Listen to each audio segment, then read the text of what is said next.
दिल्ली के मुख्यमंत्री अरविंद केजरीवाल जी को प्रधानमंत्री नरेंद्र मोदी जी ने, उनकी भारतीय जनता पार्टी ने और उनके राजनीतिक हथियार ईडी ने एक झूठे केस में गिरफ्तार कर लिया है।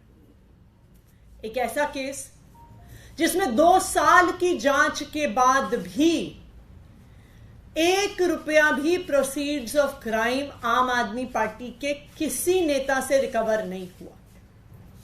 एक ऐसा केस जिसकी जांच 2 साल से चल रही है, लेकिन गिरफ्तारी अरविंद केजरीवाल जी की होती है लोकसभा के चुनाव की घोषणा के बाद। तो प्रधानमंत्री नरेंद्र मोदी जी ने चुनाव की घोषणा के बाद क्यों अरविंद केजरीवाल जी को गिरफ्तार किया? इसलिए गिरफ्तार किया क्योंकि आज प्रधानमंत्री नरेंद्र मोदी जी को पता है कि अगर इस देश में कोई एक नेता है जो उन्हें चैलेंज कर सकता है तो वो नेता अरविंद केजरीवाल है।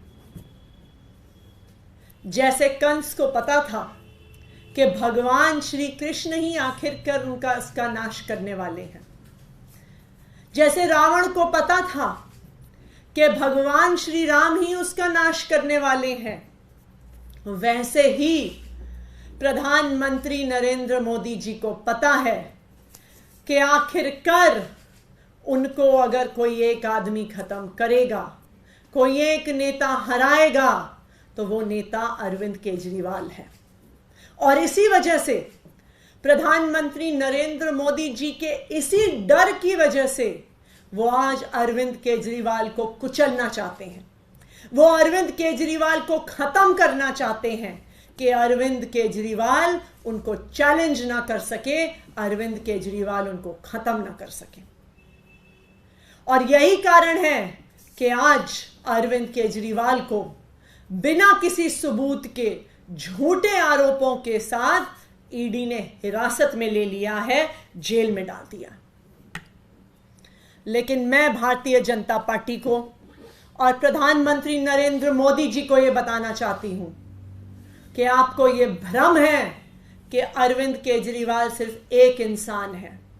अरविंद केजरीवाल सिर्फ एक इंसान नहीं है, अरविंद केजरीवाल एक विचार है। और आप एक अरविंद केजरीवाल को जेल में डाल सकते हो, लेकिन उनकी प्रेरणा से हजारों अरविंद केजरीवाल पूरे देश में निकल कर आएंगे, देश की सड़कों पर निकल के आएंगे। और आज आम आदमी पार्टी नरेंद्र मोदी जी के इस डर को घर घर तक पहुंचाने के लिए, अरविंद केजरीवाल की चिंगारी घर घर तक पहुंचाने के लिए, अरविंद केजरीवाल की प्रेरणा घर घर तक पहुंचाने के लिए आज पूरे देश में सोशल मीडिया पर एक डीपी कैंपेन की शुरुआत कर रही है।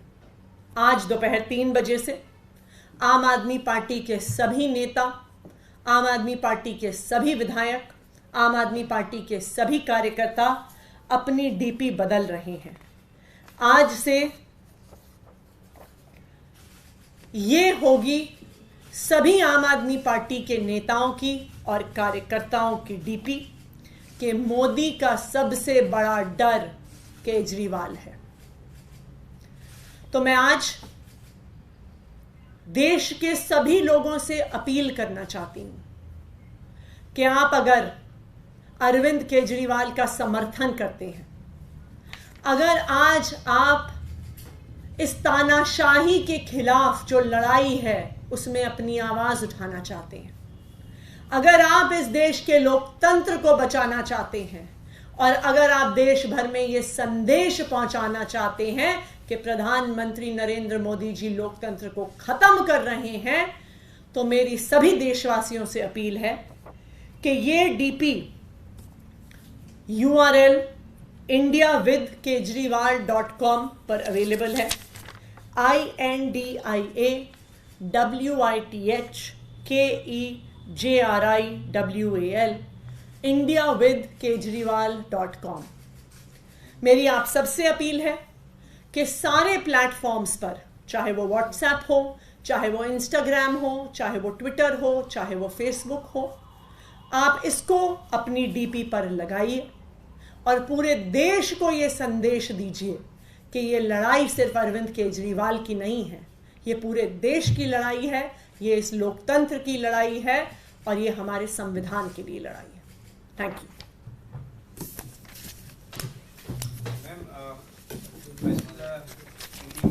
ईडी के सोर्सेज के हवाले से कई खबर आई, तो उस नोट को लेकर जो आपकी तरफ से जारी किया गया था, उन्होंने कहा कि हमारे पास कोई कंप्यूटर की ऐसी व्यवस्था नहीं है तो इस तरह का कोई नोट सामने है और इसकी जांच कराएंगे। दूसरी खबर फोन को लेकर, एक्साइज पॉलिसी के वक्त का फोन गायब, ये ईडी के सोर्सेज के हवाले से खबर आई, पर क्या कहना चाहिए?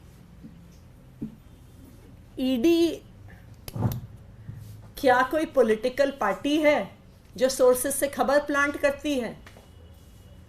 ईडी एक इंडिपेंडेंट इन्वेस्टिगेटिंग एजेंसी है, देश की एक स्टैट्यूटरी इन्वेस्टिगेटिंग एजेंसी है। अगर ईडी को कुछ कहना है तो वो चार्जशीट फाइल करे, अगर ईडी को कुछ कहना है तो कोर्ट में जाके कहे, अगर ईडी को कुछ कहना है तो जज के सामने जाके कहे। ये जो ईडी के पीछे छुपकर भारतीय जनता पार्टी अपनी राजनीतिक लड़ाई लड़ रही है, अपनी चुनावी लड़ाई लड़ रही है, वो करना बंद करें। ईडी के भी सभी अफसरों को मैं कहना चाहूंगी कि आपको इस देश के संविधान ने, इस देश के कानून ने कुछ ताकत दी है। इस संविधान का हनन मत करिए, इस संविधान की हत्या मत करिए। आप भारतीय जनता पार्टी का अनुषांगिक संगठन नहीं है, आप इस देश के कानून के तहत बनाई गई एक इंडिपेंडेंट इन्वेस्टिगेटिंग एजेंसी हैं। भारतीय जनता पार्टी के अनुषांगिक संगठन की तरह काम करना बंद करें।